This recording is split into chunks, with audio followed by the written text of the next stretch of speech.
Hey y'all, sorry it's been a while since my last video. I have not been feeling well lately, I mean for the last few weeks. But anyway, now that I'm feeling better, let's jump right into the video. What do I have for us today? Well, I've got some things y'all might have never seen before. Have you ever tried diving into the files of the Sims console games? If you haven't, let me tell you, sometimes you can find some very interesting things there. That's what I'm going to do for today. I'm gonna tell you some things I have found within these files. First, let's start off with Bustin Out. Very strangely, in the texture files, there are seemingly textures exclusive to a Japanese version. You can tell because they're labeled with the letter J. Looking at how her dress is red, I'm gonna assume the Japanese models were gonna have unique appearances to the American version. Which, if you are unaware, the Japanese Urbz models are very different too. Although they wear the same clothes, they had vastly unique faces.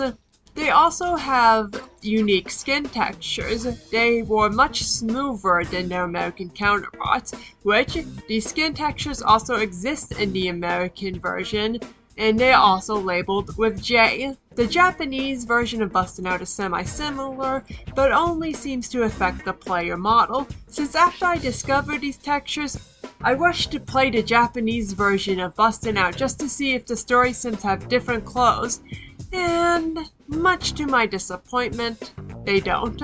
So I wonder if these textures were intended for the Japanese models, but then they decided not to bother with the different appearances after all, or what? I did slap together the textures with Photoshop and Blender to show off what might be the intended Japanese appearances of Charity and Mimi.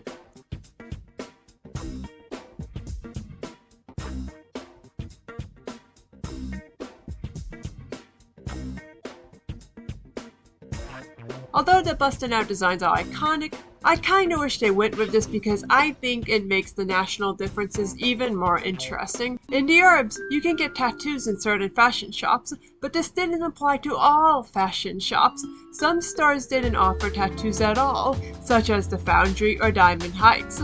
Interestingly, in the game files, there's a folder called Model. This shows off all the models that were used in the game. Some models, however, went unused, and I found some of them. Every district that did not have a tattoo room in the game has one in the models, except, well, let's take the Foundry one for example. When you import the model into Blender, you can see it's either an edited or early version of Central Station's tattoo room. The same unfinished room is used for all the districts that lack tattoo rooms. I wonder why this is. Is it possible these rooms were all used as placeholders just in case they decided to give these districts tattoos? And had they would have edited the rooms to match the appropriate district? There's no telling, but that seems to make the most sense to me. Jayde never made an actual appearance in the Urbz. However, in the files, she did once have a thumbnail. It's safe to assume this thumbnail was from a much earlier build of the Urbz. As Jayde is modeled in an older style, you can definitely tell with her purple lipstick. But Jayde isn't the only one to have thumbnails from this era. What's also left over is Skid, who seemingly at the time was just known as Skater. And yes, Skater with a C. And then another completely unused character named Punk. Punk can actually be seen in a very early Urbz trailer. He's essentially Skid, but with a different palette and a mohawk. Very likely Punk was just a test character and nothing more. Technically, Jayde's icon doesn't go completely unused, as it is very possible to see it in the game, if you know how to use cheats. There is a developer cheat that allows your Urbz to hate everyone. This includes Dree characters named Placeholder Dree, Placeholder Fur, and Pat Newbie. They all use the old Jayde icon. There it is, in-game. Unfortunately, there is no way of actually interacting with them beyond them rejecting you over a phone call.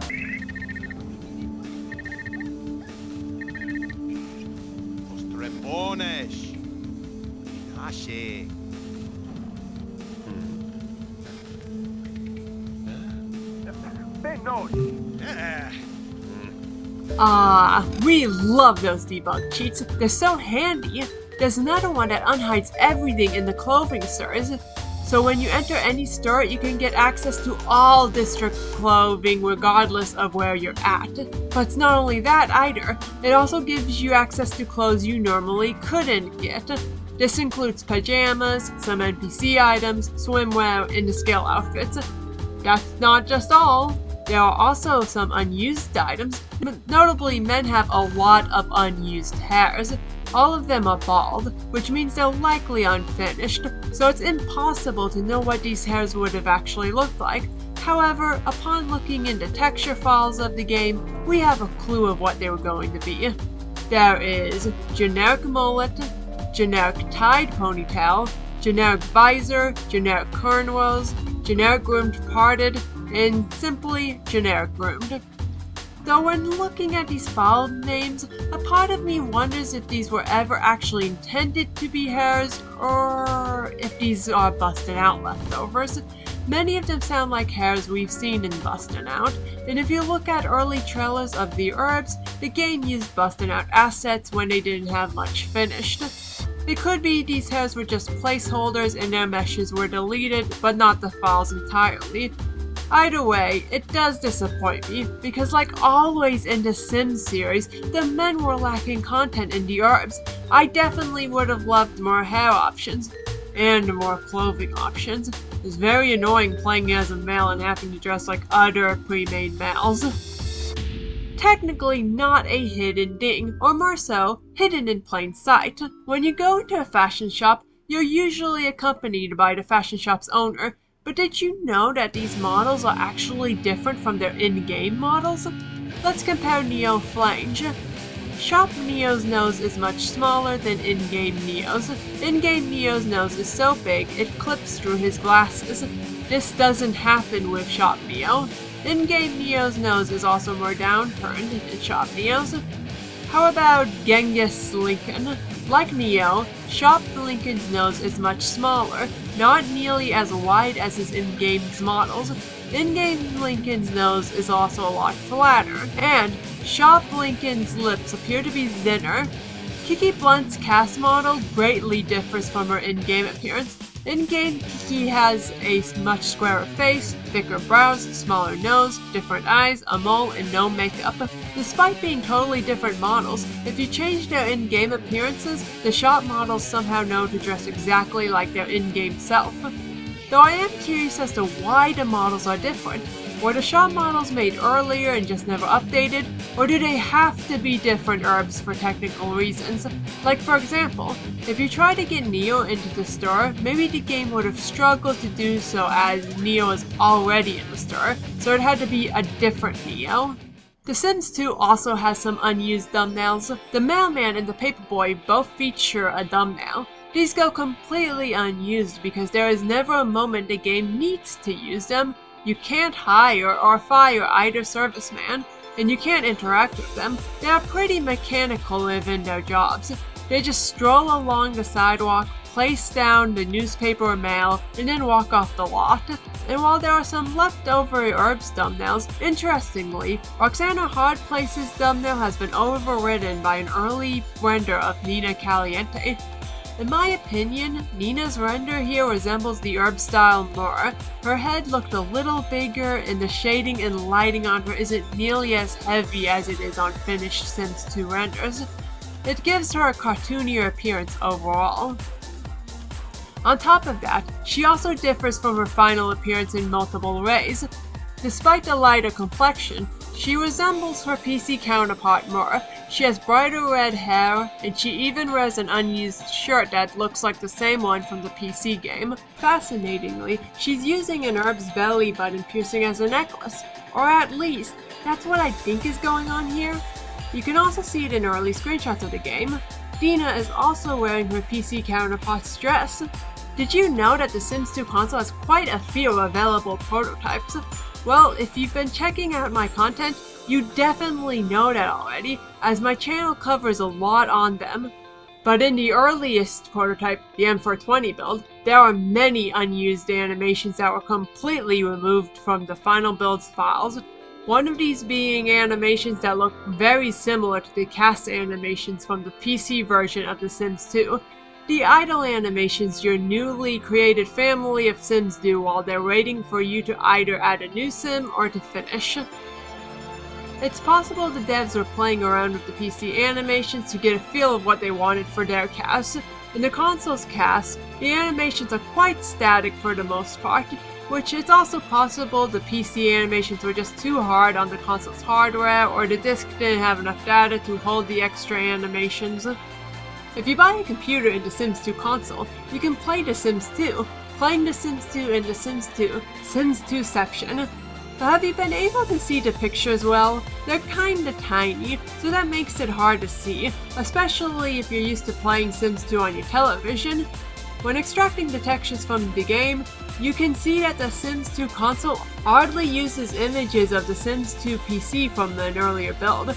You can tell as some of the pictures show an earlier UI. They even have the early logo in the corner of the screenshot. I find that interesting because Sims 2 console came out a year after Sims 2 PC.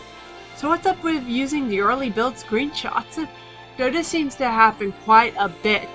In The Sims 2 Castaway, they use an early image of Rockwell Acres. You can tell, as the final version of Rockwell Acres features red cabinets, but the earlier version had yellow. You can see the yellow cabinets in the other early screenshots too. Although these are technically in the game and not something hidden within the files, I still thought it'd be nice to bring up, especially because some of these images are normally hard to see and might be missed. I've spoken about other content on this channel already, such as the mysterious Urbz within the Sims 2 console files, an Urbz that has overridden Darius's model, along with other Urbz NPC models. What makes this Urbz so interesting is that he is completely unique to The Sims 2, meaning you won't find him in the Urbz files at all. If you want to know more about this Urbz, check out my other videos on him, or you can check him out on the cutting room floor, as I've added a section there for him. And really, I also just recommend looking at the cutting room floor in general, because these pages tend to include a lot of interesting things, other unused stuff, or just information about the game files. Overall, I just love the cutting room floor so much. It's what helped me get into looking deeper into these files and looking for more cut content. The scrapped Robot Street Performers model also still exists in the game files of the Urbz, but technically still exists in the Urbz itself, just hidden and only accessible through debug cheats. I also made a video showing him off.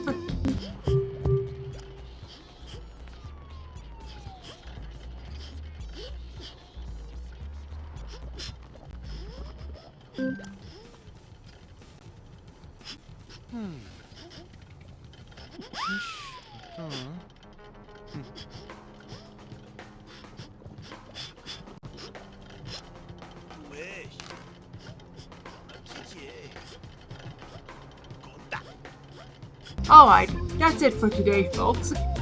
If you enjoyed this video, go ahead, slam down on those like and subscribe buttons.